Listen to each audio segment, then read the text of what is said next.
கோவை பிரியாணி கடையில் பீஃப் விற்பனை செய்யக்கூடாது என கடை உரிமையாளரை மிரட்டிய பாஜக பிரமுகர் மீது வழக்கு பதிவு செய்யப்பட்டுள்ளது. கடை உரிமையாளர் அபிதா அளித்த புகாரின் அடிப்படையில் சுப்பிரமணி மீது 4 பிரிவுகளின் கீழ் வழக்கு பதிவு செய்யப்பட்டுள்ளது. கூடுதல் விவரங்களை செய்தியாளர் ஞானசேகரன் வழங்க கேட்கலாம். வணக்கம் ஞானசேகரன், கூடுதல் விவரங்கள். வணக்கம் அனிதா.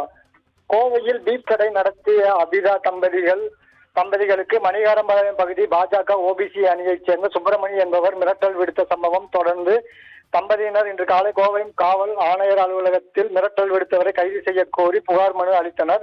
அதில் தாங்கள் உடையமலையம் பகுதியில் பள்ளி அருகே பிரியாணி கடை வைத்து நடத்தி வருவதாகவும் கடந்த கிறிஸ்துமஸ் பண்டிகை அன்றுதான் கடையை ஆரம்பித்ததாகவும் பிஜேபியை சேர்ந்த பாலசுப்ரமணியம் என்பவர் இங்கு யாரை கேட்டு கடை ஆரம்பித்தீர்கள், இங்கு பீஃப் கடை எல்லாம் போடக்கூடாது என கூறினார்.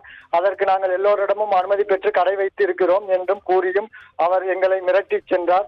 கடந்த 5ஆம் தேதி மாலை தனியாக வந்த அவர் மீண்டும் எங்களை கடையை விரைவாக அகற்ற கூறியும் இல்லை என்றால் கடையை உடைத்து விடுவோம் என்றும் கடுமையாக மிரட்டியுள்ளார். அங்கு இருந்த தொலைபேசி மூலம் ஆட்களை வரவழைத்து மிரட்டியும் உள்ளார். நாங்கள் யாரையும் கட்டாயப்படுத்தி உணவு விற்கவில்லை, விரும்பியப்பட்டவர்கள் வந்து சாப்பிடுகிறார்கள், அதை தடுக்கிறீர்களே என்று கூறினோம். அன்று எங்களுக்கு மிகுந்த மன உளைச்சலும் பண நஷ்டமும் ஏற்பட்டது.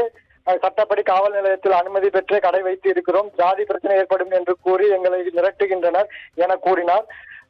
தாங்கள் எங்கு கடை போட்டு இருந்தோமோ அங்கே கடையை மீண்டும் தொடர வேண்டும் என்றும் எங்களுக்கு தெரிந்த தொழில் இது மட்டும் என்றும் கூறியிருந்தனர்.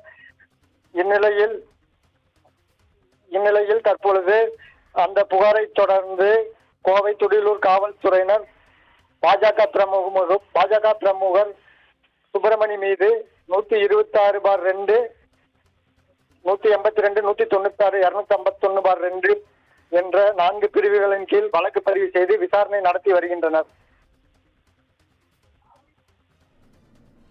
கூடுதல் விவரங்களுக்கு நன்றி ஞானசேகரன்.